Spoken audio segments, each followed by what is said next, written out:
Hello students. आज हम इस वीडियो में 11th क्लास में 11वीं क्लास में पहला पार्ट समुच्चय में कुछ इम्पोर्टेंट डिफिनीशन ही बता रहे हैं आपको। इसके पहले हम 2 या 3 वीडियो आपको दे चुके हैं डिफिनीशन से संबंधित। तो आज का मेरा टॉपिक होगा वेन आरेख। वेन डायग्राम क्या होता है? समुच्चयों का संघ, यूनियन ऑफ सेट्स, समुच्चयों का सर्वनिष्ठ, इंटरसेक्शन ऑफ सेट्स, समुच्चयों का अंतर, डिफरेंस ऑफ सेट्स, पूरक समुच्चय, कॉम्प्लीमेंट्री सेट्स, और समुच्चयों का सममित अंतर, सिमेट्रिक डिफरेंस ऑफ सेट्स। तो मैं आज इस वीडियो में इन सभी डिफिनीशन को मैं बताऊंगा और ये बहुत इंपॉर्टेंट डिफिनीशन है। आज का ये वीडियो केवल डिफिनीशन पर ही आधारित होगा। इसके अगला वीडियो जो होगा उसमें हम फिर एक्सरसाइज देंगे। तो आइए हम सबसे पहले वेन डायग्राम को डिफाइन करते हैं। अब इसके पहले आपको क्या बताया गया था? समुच्चय को हम लोग कैसे नोट करते हैं, आप याद कीजिए। आपको बताया गया था एक मझोले कोष्टक के अंतर्गत, ऐसे मझोले कोष्टक में किसी समुच्चय को 1 2 3 4 ऐसे दर्शाते हैं आप। लेकिन यहां पर 18वीं शताब्दी में स्विस के गणितज्ञ आइलर ने समुच्चय को वृत्तों के अंदर निरूपित करने को बताया। जैसे यहां देखें, जैसे मान लीजिए कोई सेट ऐसे है 1 2 3 4 है इस टाइप में, तो इसको क्या किए, वो वृत्त के अंदर इस तरह से नोट किए 1 2 3 4 इस टाइप में। उसके बाद 19वीं शताब्दी में ब्रिटिश गणितज्ञ जॉन वेन ने इस प्रणाली को और विकसित किया, इसका और विकास किया, जिनके नाम पर ही इस विधि को वेन आरेख के नाम से जानते हैं। इन्होंने क्या और बदलाव किया? ये ब्रिटिश गणितज्ञ जो जॉन वेन थे, इन्होंने अभी जो हम लोग यूनिवर्सल सेट समष्टि समुच्चय परिभाषा पढ़ते, समष्टीय समुच्चय को ये आयताकार बॉक्स के रूप में दर्शाए और वृत्तों को समुच्चयों को वृत्त के अंतर्गत दिखाए। जैसे यहां देखिए, मान लीजिए यू, यहां से दिखाते हैं आपको। जैसे मान लीजिए कोई समष्टीय समुच्चय U है 1 2 3 4 5 6, और कोई सेट A 2 3 6 है। तो इन्होंने इसका संकेत ऐसे बनाया, जो समष्टीय समुच्चय है उसको आयताकार बॉक्स में दिखाए और समुच्चय को वृत्त के रूप में दिखाए। तो समुच्चय के अवयव 2 3 6 को इस वृत्त के अंतर्गत ही लिखेंगे, इसका नाम A होगा और इसको U नाम दे देंगे। और U के अंतर्गत 1 2 3 4 5 6 है, तो 1 ये 2 लिखा गया है, तो ऑलरेडी वो तो U के अंदर ही है। 2 3 4 नहीं है, 4 कहीं लिखते हैं, 4 5 नहीं है, 5 6। अब आप U को पढ़ते हैं तो 1 2 3 4 5 6 है, A को पढ़ते हैं तो 2 3 6 है। इस तरह से ये विधि जो है समुच्चय को दिखाने का, इस विधि को ही कहते हैं वेन आरेख। अब हम दूसरा डेफिनेशन समुच्चयों का संघ या सम्मिलन के बारे में देखते हैं। पहले आप थोड़ा एग्जांपल समझें। मान लीजिए आपके पास दो सेट हों 1 2 3 और एक सेट है B 2 3 4। अब हम यहां एक ऐसा सेट लिखें जिसके अवयव या तो A में हो या B में हो। शब्दों पर ध्यान दीजिए। हम एक ऐसा सेट बनाने जा रहे हैं जिसके एलिमेंट्स या तो A में हो या B में हो या फिर दोनों में हो। तो वो कौन कौन से अवयव होंगे? 1 होगा, 2 होगा, 3 होगा और 4 होगा। ये जो सेट है ये कहां से आया? A और B के एलिमेंट्स से ही बना। तो यहां हम डिफिनीशन ऐसे बोलेंगे, इस सेट को हम बोलेंगे A और B का संघ है, यूनियन है, A और B का सम्मिलन है। तो इस डिफिनीशन को ऐसे हम बोलेंगे, यदि A और B दो समुच्चय हों तो उन अवयवों का समुच्चय जिनके अवयव A में हो या B में हो, उसे A और B का संघ या सम्मिलन या union of A and B, इसे नोट करेंगे A यूनियन B। अगर हम निर्माण विधि से इसको लिखना चाहें तो A यूनियन B के अवयव कहां से आ रहे थे? इसको हम यक्ष चर राशि से नोट कर दें, यक्ष सच दैट यक्ष एलिमेंट्स ऑफ A आर, या और भी लिखेंगे क्योंकि दोनों में है तब भी लिखना है, और यक्ष एलिमेंट ऑफ B। इसका सांकेतिक डिफिनीशन होगा ए और बी के संघ का, यूनियन का। कभी कभी केवल ये सांकेतिक परिभाषा ही पूछता है एग्जाम में, कहता है संघ का, यूनियन ऑफ सेट्स का सांकेतिक डिफिनेशन लिखिए, तो आप यही लाइन लिखेंगे और शब्दों में बोलना है। ए और बी का संघ क्या है? यदि ए और बी दो समुच्चय हों तो उन अवयवों का समुच्चय जो ए या बी या दोनों में हो, ए और बी का सम्मिलन कहलाता है। उसका नोटेशन ए यूनियन बी होगा।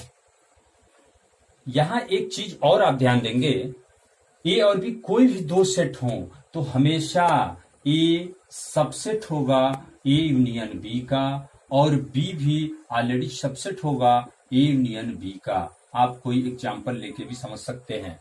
कोई भी समुच्चय ए और बी ले लें आप, ए हमेशा ए यूनियन बी का सबसेट होगा और बी भी हमेशा ए यूनियन बी का सबसेट होगा। और इसे हम वेन डायग्राम से दिखाना चाहते हैं तो देखिए ऐसे दिखाएंगे। जैसे अभी वेन डायग्राम में बताया गया कि समुच्चयों को वृत्तों से दिखाते हैं। अगर यह ए हो, ये बी हो, तो ये पूरा एरिया, ये जो होगा, इस पूरे जगह में जो भी अवयव होंगे वो सभी अवयव ए यूनियन बी को प्रकट करेंगे। क्यों? क्योंकि हम परिभाषा यही बताए हैं कि ऐसे अवयव जो ए में हो या बी में हो, इसमें है तब भी और बी में है तब भी या दोनों में है तब भी, ये पूरा जगह जो होगा वो ए यूनियन बी को निरूपित करेगा। यहाँ समुच्चयों के संघ, यूनियन ऑफ सेट से संबंधित कुछ प्रमेय हैं। जैसे वर्गसम नियम, ये क्या होता है? कोई भी सेट हो उसका यूनियन हम उसी के साथ करें तो क्या होगा? जानते हैं, ए इक्वल 1 2 3 हो और फिर ए इक्वल भी यही हो 1 2 3 हो, तो अगर इसका यूनियन करते हैं तो ये तो ऑलरेडी 1 2 3 ही होगा। क्यों? क्योंकि हम अवयवों को तो दोहराते नहीं है, ये तो पहले से बताया गया आपको। तो ए यूनियन ए स्वयं ए के ही बराबर होगा। तो ये नियम जो है इसे कहते हैं वर्गसम नियम। इसी प्रकार इसको बहुत इजीली प्रूव भी कर सकते हैं आप। मान लीजिए इसको प्रूव करना चाहते हैं तो जैसे दो सेट कब बराबर होते हैं? जब इसके प्रत्येक अवयव ए में हो और इसके प्रत्येक अवयव ए में हो, तो ऐसे आप प्रूव करते हैं कि माना यक्ष element of A union A, हम मान लिए इसमें कोई एलिमेंट है, इसको हम प्रूव कर दें कि वह ए में भी होगा तो सिद्ध हो गया। तो क्या होगा यहाँ से? ये क्या इंगित करेगा यूनियन? इसका मतलब यक्ष ए में होगा या फिर यक्ष ए में होगा, तो ये तो गारंटी हो गया यक्ष ए में है। तो इसमें हम अवयव लेके चल रहे हैं तो इसमें मिल रहा है। इसी प्रकार इधर से भी आप दिखा सकते हैं, दोनों साइड से हो जाएगा तो ए यूनियन ए बराबर ए प्रूफ हुआ। तो इसका प्रूफ बहुत सिंपल होता है, इसलिए प्रूफ हम नहीं करा रहे हैं, आपके बुक में भी है, बुक से आप देख लेंगे उसको। दूसरा, इसमें हम ये चेक करें कि ए और बी दो सेट हों तो ए यूनियन बी करें और बी यूनियन ए करें, ये सदैव बराबर ही होगा। इसे कहते हैं क्रम विनिमेय नियम। क्रम विनिमेय नियम मीन्स समुच्चयों का संघ, यूनियन क्रम विनिमेय नियम का पालन करता है। इसी प्रकार आप ध्यान देंगे साहचर्य नियम का भी पालन करता है। ये साहचर्य नियम का भी पालन करेगा। A union B union C कर लें तो ये इक्वल ही होगा A union B union C. आप चेक करेंगे इसको, ये हमेशा बराबर ही होगा। और चौथा एक है तत्समक नियम। तत्समक नियम क्या होता है? जैसे तत्समक अवयव आप प्राकृतिक संख्याओं में या फिर पूर्णांकों में भी देखे थे। तत्समक नियम, यहाँ एक कोई भी सेट हो तो आप पढ़े रिक्त समुच्चय, एक रिक्त समुच्चय होता है, इसका यूनियन फाई से करते हैं, ये सदैव ए ही होगा, क्योंकि फाई में तो कोई एलिमेंट होगा नहीं, इसलिए ए यूनियन फाई इक्वल ए होगा। अब हम लोग समुच्चयों का सर्वनिष्ठ या प्रतिच्छेद, इंटरसेक्शन ऑफ सेट्स को डिफाइन करते हैं। ए और बी कोई दो समुच्चय हों, जैसे पहले एग्जांपल समझ लें। ए इक्वल क्या? 1 2 3 4, बी इक्वल दिया गया है 2 4 5 6। आप इसमें देखकर ये बताएंगे कि वह कौन सा अवयव है जो ए और बी दोनों में है। आप देखें 2 2 दोनों में है और 4, तो ये 2 और 4, इसे हम क्या बोलेंगे? ये ए और बी के उभयनिष्ठ कॉमन एलिमेंट्स का एक सेट है। इसी सेट को हम ए और बी का सर्वनिष्ठ बोलते हैं और इसे नोट करते हैं ए इंटरसेक्शन बी। इंटरसेक्शन को ऐसे नोट करेंगे, यूनियन को यू से नोट किए थे आप। तो इसको शब्दों में क्या बोलेंगे? यदि ए और बी दो समुच्चय दिए गए हों तो उन अवयवों का समुच्चय जो ए और बी दोनों में उभयनिष्ठ हो, कॉमन हो, उसे हम ए इंटरसेक्शन बी से बोलेंगे। इसका सांकेतिक डिफिनेशन बनाना हो, निर्माण विधि से लिखना हो तो आप लिखेंगे यक्ष सच दैट यक्ष एलिमेंट ऑफ ए और यक्ष एलिमेंट ऑफ बी। शब्दों पर ध्यान दें। अभी यूनियन में हम यहाँ या भी लगाए थे। या में जैसे एक है इसमें नहीं है तब भी इसमें आएगा, लेकिन और दोनों में कॉमन ही होना चाहिए। और ठीक उसी प्रकार यूनियन की भांति यहाँ भी आप देखेंगे कोई भी दो सेट ए और बी हो तो ए इंटरसेक्शन बी हमेशा ए का उपसमुच्चय होगा, ए इंटरसेक्शन बी हमेशा बी का भी उपसमुच्चय होगा। इसके ठीक विपरीत आप यूनियन में ऐसे लिखे थे A subset A union B और B subset A union B, लेकिन यहां आप एग्जाम्पल लेकर भी देख लेंगे कि ए इंटरसेक्शन बी सबसेट होगा ए का और ए इंटरसेक्शन बी सबसेट होगा बी का। इसका वेन डायग्राम को ऐसे नोट करते हैं, ए और बी दो सेट यहां दिए गए हों तो कॉमन इन दोनों वृत्तों में कॉमन एरिया कौन है? कॉमन तो यही है, तो ये इतना यही दिखाता है ए इंटरसेक्शन बी। तो ये वेन डायग्राम हो गया। आप यूनियन का भी वेन डायग्राम देख चुके। ठीक उसी प्रकार यहाँ भी कुछ नियम हैं, कुछ प्रमेय हैं, जैसे बर्गसम नियम, क्रम विनिमय नियम के बारे में यहाँ भी देखते हैं। यहाँ बर्गसम नियम देखा, यूनियन में जैसे बताया गया ए यूनियन ए इक्वल ए, तो यहाँ भी ए इंटरसेक्शन ए इक्वल ए ही होगा।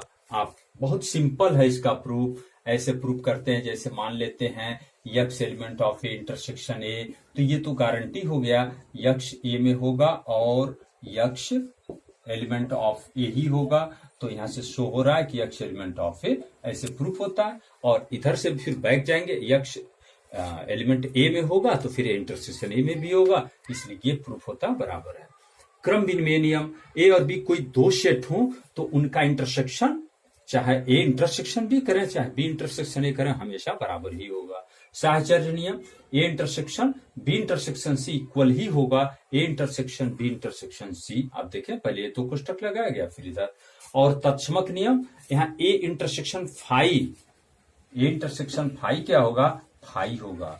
यूनियन में ध्यान देंगे A intersection A union phi A हुआ था, लेकिन ए और फाई तो रिक्त है, ए और फाई में कॉमन खोजेंगे तो कुछ नहीं क्योंकि फाई रिक्त है। तो ये कुछ सर्वनिष्ठ पर आधारित ये सब प्रमेय टाइप है, इसको आप ध्यान देंगे। अब अगला डिफिनेशन, दो समुच्चयों का अंतर, डिफरेंस ऑफ टू सेट्स। पहले उदाहरण देखें, ए 1 2 3 4 5, बी 2 4 6 7 8। आपको करना ये है जो हम कर रहे हैं पहले वो ज्ञात करेंगे आप। ये समुच्चय ए के ऐसे अवयव ढूंढिए जो बी में न हो। हम क्या बोले? समुच्चय ए के ऐसे अवयव जो बी में न हो। अब आप देखा 1 बी में है, नहीं है तो 1 लीजिए। 2 बी में है छोड़ दीजिए। 3 नहीं है तो 3 लिखिए। 4 यहां दिख रहा है, 5 नहीं है। हम ऐसा लिखे जो ए में हो परंतु बी में न हो। ऐसा ये जो सेट दिख रहा है इसे हम बोलेंगे ए और बी का अंतर समुच्चय, और इसे नोट करेंगे ए अंतर बी।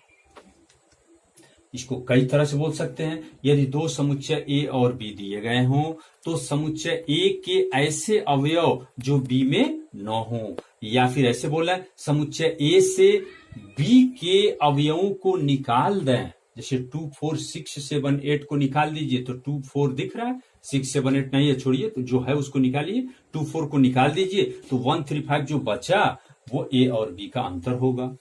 तो फिर ए अंतर बी का डिफिनीशन ऐसे हो गया, यदि दो समुच्चय ए और बी दिए गए हों तो समुच्चय ए के उन अवयवों का समुच्चय जो बी में नहीं है, ए अंतर बी कहलाता है। या फिर ऐसे बोलेंगे समुच्चय ए में से बी के अवयवों को निकालने के बाद जो ए में अवयव बचते हैं उनका समुच्चय करेंगे तो वो ए अंतर बी कहलाएगा। इसका निर्माण विधि से लिखना हो तो क्या लिखेंगे, यक्ष सच दैट यक्ष एलिमेंट ऑफ ए, ये सभी अवयव ए में हैं लेकिन ये सब बी में हैं नहीं है, and x is not element of B. तो इसका सांकेतिक परिभाषा होगा ए अंतर बी का, ए डिफरेंस बी का। इसको ध्यान दीजिए, पढ़ने में बोलचाल भाषा में इसको ए माइनस भी नहीं पढ़ते हैं, क्योंकि माइनस तो हमेशा अंकों के बीच में होता है। इसको आप बेटर होगा डिफरेंस ही पढ़ेंगे, अंतर पढ़ेंगे, ए अंतर बी, ए डिफरेंस बी, ए माइनस भी पढ़ना गलत है। तो ये दो समुच्चयों का अंतर हो गया। इसका वेन डायग्राम बनाना हो तो ये भी देख सकते हैं। इसका वेन डायग्राम आपका होगा, यहाँ ए और बी दो सेट ऐसे दिखा लेते हैं। आपको करना क्या, ए के ऐसे अवयव जो बी में न हो, ए के ऐसा अवयव तो ए में क्या है, देखिए ये जगह जो होगा ये ए में है लेकिन बी में नहीं है, ये तो ए में है लेकिन बी के अंदर भी आ जा रहा है, इसलिए बी को निकाल देना इसमें से। तो ये इसका वेन डायग्राम होगा। अब यहाँ पूरक समुच्चय को डिफाइन करते हैं, कॉम्प्लीमेंट्री सेट। अब यहाँ इसको हम समष्टीय समुच्चय के साथ डिफाइन करेंगे। एक कोई भी सेट दिया हो जिसका समष्टीय समुच्चय यूनिवर्सल सेट यू हो, तो यू अंतर ए, अभी डिफरेंस का डिफिनेशन हम बताए, अंतर का परिभाषा क्या है, यू के साथ ए का अंतर करते हैं, मतलब यू अंतर ए होगा क्या, ऐसे यू के ऐसे अवयव यक्स एलिमेंट ऑफ यू जो ए में न हो। भाई अंतर तो यही होता है, जैसे ए अंतर बी का है, x element of A and x is not element of B, तो यू अंतर ए होगा, यू के ऐसे अवयव जो ए में न हो, तो इसे हम बोलेंगे, यू अंतर ए को बोलेंगे ए का, ये जो सेट मिलेगा ए का पूरक समुच्चय। इसे ए डैश से नोट करेंगे या ए पर पावर सी से नोट करेंगे, सी फॉर कॉम्प्लीमेंट्री। तो पूरक समुच्चय का संकेतन ए सी ए डैश यू अंतर ए, और इसका सांकेतिक परिभाषा ऐसे होगा। इसका वेन डायग्राम भी आप बना सकते हैं, जैसे हम जॉर्ज वेन ने क्या बताया कि समष्टीय समुच्चय को आयताकार बॉक्स से लिखते हैं, ये यू हो गया, और ए क्या है, एक सेट है, इसे ए से नोट करेंगे। तो यू अंतर ए, यू के ऐसे अवयव जो ए में नो हो, ए में नहीं होना चाहिए, तो इसको खाली कर दीजिए। ये बाहर का जो एरिया है यही क्या होगा, यू अंतर ए होगा, ए डैश यू अंतर ए।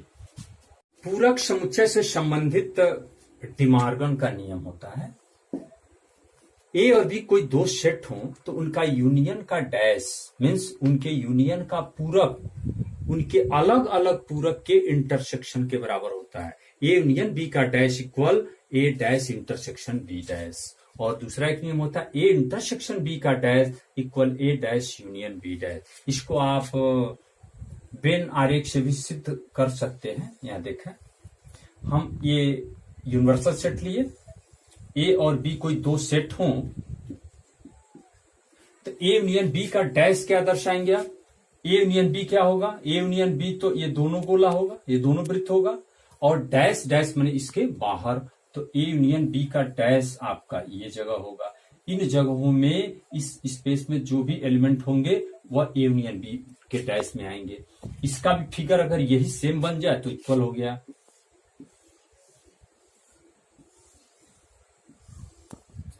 अब ए और बी दो सेट हों, ए डैश पहले खोजें, ए डैश क्या होगा, ए के बाहर, तो अभी हम देखते हैं ए के बाहर तो यही सब है, और बी डैश क्या होगा, बी के बाहर, तो बी के बाहर जब लेंगे तो बी वाला हटाना ही पड़ेगा आपको, और उसमें जो कॉमन लेंगे तो फिर यही मिला आपका ये बाहर वाला। तो इस प्रकार ए डैश इंटरसेक्शन बी डैश का जो वेन डायग्राम हुआ वो ए यूनियन बी के होल डैश के ही बराबर हो रहा है। तो इस तरह डिमार्गन का नियम ये प्रतियोगी परीक्षाओं में ये बहुत महत्वपूर्ण होता है, इस पर आधारित क्वेश्चन भी होते हैं, इसको आप याद रखें। ए यूनियन बी का डैश इक्वल ए डैश इंटरसेक्शन बी डैश, और ए इंटरसेक्शन बी का डैश इक्वल इतना ए डैश यूनियन बी डैश। अब इस वीडियो का अंतिम डेफिनेशन आप देखें, मोस्ट इंपॉर्टेंट डेफिनेशन होता है दो समुच्चयों का सममित अंतर, symmetric difference of two sets. A और बी कोई दो सेट दिए हों तो अभी आप ए और बी का डिफरेंस निकालना तो सीख चुके इसी वीडियो में, बी डिफरेंस ए निकालना भी सीख चुके, ए अंतर बी और बी अंतर ए दोनों ही आप ज्ञात कर सकते हैं। अब यदि इसका यूनियन करें हम, जैसे एग्जांपल देखें आप, 1 2 3 हो और बी इक्वल दिया हो 2 3 4, इसमें आप बतावें ए डिफरेंस बी क्या है, ए में वो कौन सा अवयव है जो बी में नहीं है, 1, तो आप क्या लिखेंगे यहां 1। बी डिफरेंस ए क्या है, बी में वो कौन सा एलिमेंट है जो ए में नहीं है, 2 भी है, 3 भी है, 4 नहीं है, 4। अब इसका यूनियन करते हैं आप, 1 4 जो आएगा ये सेट होगा, हम बोलेंगे ए और बी का सममित अंतर है। ए अंतर बी और बी अंतर ए का जो यूनियन होगा वह ए और बी का सममित अंतर कहलाएगा। और सममित अंतर का संकेतन प्लस लिख के उसको एक वृत्त के अंदर डाल देते हैं, ए प्लस बी, ऐसे वृत्त में इसे पढ़ेंगे ए सिमेट्रिक डिफरेंस बी। आपका क्वेश्चन कैसे होगा, क्वेश्चन ऐसे आता है, ए और बी ये दो सेट दिए गए हैं, तो यहां कहेगा तो ए प्लस बी ज्ञात कीजिए। तो आप कहां से ज्ञात करेंगे, सबसे पहले ए माइनस बी ज्ञात करेंगे, फिर बी माइनस ए ज्ञात करेंगे, उनका यूनियन कर लेंगे तो आपका ए प्लस बी मिल जाएगा। अब हम दो समुच्चयों के सममित अंतर का भी वेन आरेख खींच सकते हैं। देखिए जैसे ए और बी दो सेट हों, इनका वेन डायग्राम खींच दिया हम, तो ए अंतर बी आप कैसे शो करते हैं, ए अंतर बी तो यही होगा, ए और बी हो, बी अंतर ए कैसे दिखाते हैं, बी अंतर ए बी में ऐसा अवयव जो ए में न हो। अब इन दोनों का जो यूनियन होगा वो होगा ए प्लस बी, तो ए प्लस बी क्या होगा, इन दोनों का यूनियन कर लें, इधर वाला इधर बीच वाला दोनों में खाली है, तो ये जो एरिया होगा आपका ये और इधर वाला ये पूरा है, तो ये होगा आपका ए प्लस बी, इनका सिमेट्रिक डिफरेंस, ए और बी का सिमेट्रिक डिफरेंस का वेन आरेख ऐसे बनेगा, बीच में खाली होगा। आज जो हम लोग डिफिनीशन पढ़े उस पर आधारित ये बहुत महत्वपूर्ण पॉइंट होता है, इसको आपको याद रखना है। किसी भी समुच्चय के डैश, डैश माने पूरक समुच्चय, उसके पूरक का पूरक ए डैश का डैश खुद ए के बराबर होगा। ये कॉम्पिटिटिव दृष्टिकोण से बहुत इंपॉर्टेंट है। और कोई दो सेट ए और बी हो तो ए, यदि ए सबसेट हो बी का, मीन्स ए का प्रत्येक अवयव बी में हो, तो निश्चित है B dash subset A dash होगा।